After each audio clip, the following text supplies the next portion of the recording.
மாவு கொட்டின்னு ஒரு கப் மாவு, கொஞ்சம் உப்பு, ஒரு கரண்டி எண்ணெய் விட்டு தண்ணி விட்டு மாவு பிசைஞ்சிக்கலாம். மாவு இந்த மாதிரி கட்டியாக பிசைஞ்சிடலாம். பஞ்சு மாதிரி இருக்கும் மாவு. நல்லா சப்பாத்தி ரவுண்ட் ஷேப்பில் ஒட்டிட்டு நல்லா ரவுண்ட்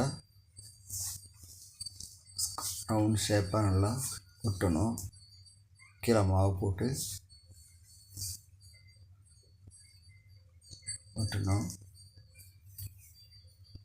உதிரி மாவு போட்டு நல்லா தேய்ச்சிட்டு ரவுண்ட் ஷேப் ஒட்டலாம்.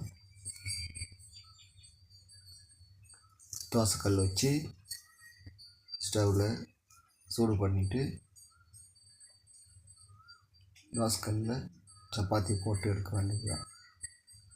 டெண்டை போட்டு திரி போட்டுலாம். லைட்டாக எண்ணெய் ஊற்றிக்கலாம்.